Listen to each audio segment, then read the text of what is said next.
All right, ready to dive into something unexpected? We're talking reprographics technicians this time, Interesting choice, right? rightfully. You send over career guides, interview tips, even some stuff about AI. You've been digging deep. Well, Reprographics Technician, it sounds kind of old school, but these sources, they show it's about keeping information alive, especially now with everything digital. Makes sense. Okay, so the sources use a term a lot, digital archiving. What is that exactly? So think about libraries, right? Big buildings, tons of books. Digital archiving is kind of like building a library online, but instead of bookshelves, it's servers. And instead of paper, it's all digital, scans, documents. It's about making sure important stuff, historical records, plans, all of it is safe and organized and accessible even years later. Makes sense. So what do these reprographics technicians, what do they actually do all day? It's got to be more than just hit a copy on a giant Xerox machine, right? Oh yeah, way more. The stuff you sent over, it gives a really detailed look at their day-to-day. We're talking high-tech scanners and printers, managing huge reproduction projects, and even, like you said, archiving those historical documents, like digital librarians in a way. You sent over some really detailed guides. They paint a picture of a reprographics technician's day-to-day that's way more than just hitting copy. We're talking high-tech scanners, managing huge printing projects, even meticulously archiving historical documents. It's like being a digital librarian. Exactly, and that's where it gets interesting. They bridge the gap between like the physical stuff and the digital copies, which is so key now. I mean, everything's going digital, right? So someone's got to make sure those digital copies are good, usable, and stored correctly. That's these technicians. So they're kind of like the guardians of our history, making sure those blueprints, manuscripts, and records are preserved for future generations, even as technology changes all the time. Exactly, and that need is only growing. Think about it, museums, libraries, government, even private companies. Tons of information that needs to be like digitized and then archived. Okay, so we've established this is important, vital even. But what about the pros and cons of actually doing this job? Your sources are pretty upfront about that, which is good. On the plus side, job stability, that's huge these days. And the skills you learn, they're valuable in lots of different industries. And there's definitely room to move up. We'll get to that. So a career path here, not just a dead-end job. Right, exactly.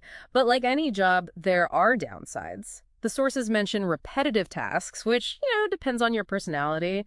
And growth, it might be limited depending on where you work, small company versus a huge organization. It's all about finding the right fit, I guess, knowing yourself and what you want out of a job. Exactly. And speaking of the right fit, this is where it gets interesting. We talked about technology always changing, right? That's especially true in this field. Reprographics.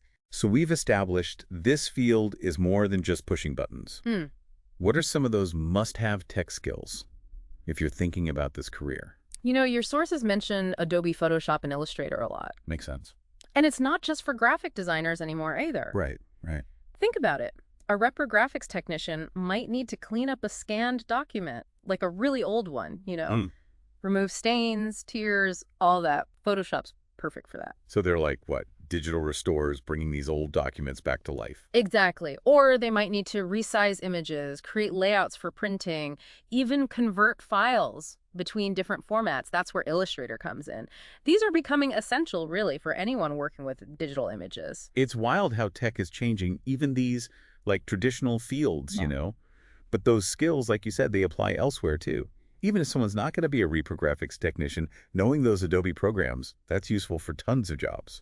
Absolutely. And here's where your research gets, I don't know, futuristic is the word. The RoleCatcher excerpts, you included those, they highlight AI tools that are basically changing how people find jobs.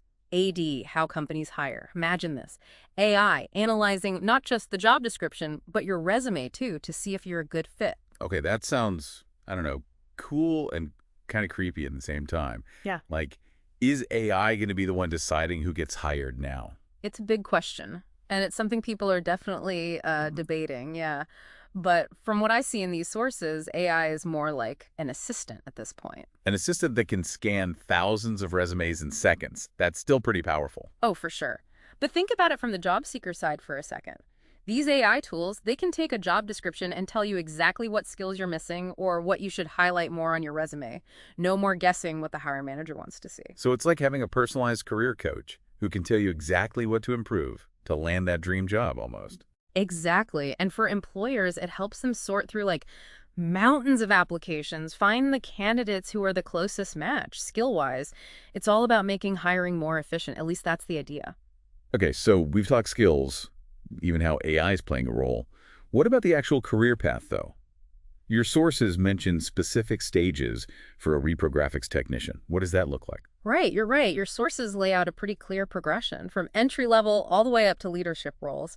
Let's start at the beginning. Someone just starting out, an entry level reprographics technician. They're doing a lot of the hands-on work, assisting the more experienced techs, scanning, printing, organizing, making sure there's enough inventory, really getting a feel for how things work and that attention to detail that's so important. So a lot of learning by doing, but also showing you can handle the essential tasks. What's next? The junior reprographics technician, that's where you start to get more independence. You're running the equipment on your own, maybe even troubleshooting if there are small problems.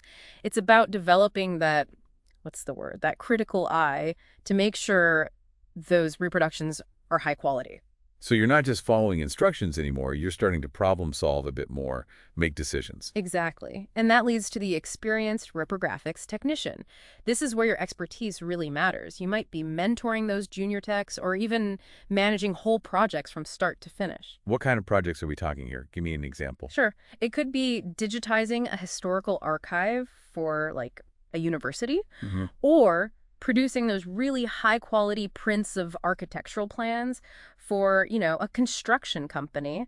And remember how we talked about tech always changing? The experienced technician, they're expected to keep learning. New software, new techniques, new equipment even. So it's not just about what you know now, but being ready for what comes next. Exactly. And that adaptability, that's what distinguishes the senior reprographics technician.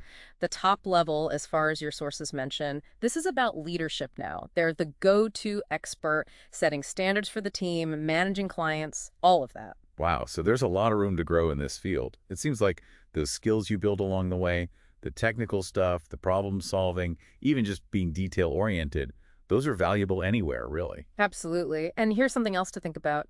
All these sources, whether it's AI or career paths, they emphasize the same things: adaptability and continuous learning. So it's like, you got to be ready to learn the new thing, right? Yeah. Not just stuck on what you know now. That seems huge no matter what you do, especially with AI changing everything we know about jobs. It's true. Those core skills, being adaptable, a fast learner, being able to work with both physical and digital, that's valuable in so many fields. As technology keeps changing, those are the people who will thrive.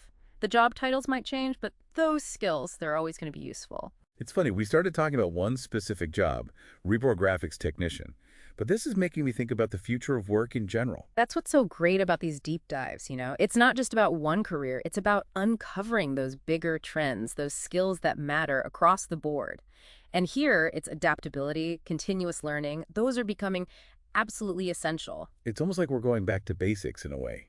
Critical thinking, being creative, being able to learn new things fast, those are things AI, at least for now, can't really replicate, right? Exactly. So yeah, stay on top of the tech stuff. That's important. Yeah. But those human skills, those are what make you invaluable, no matter how much things change. That's a really good point. It's not about like trying to outsmart the robots or anything. It's about what makes us human Hmm. and bringing those skills to the table. Well, there you have it. A deep dive into the world of reprographics technicians. It's a lot more complex and I'd say future-proof than people realize. Definitely. And a lot of great takeaways for anyone, really, no matter what they want to do. Thanks for having me. Absolutely. And for everyone listening, keep those sources coming and keep those minds curious.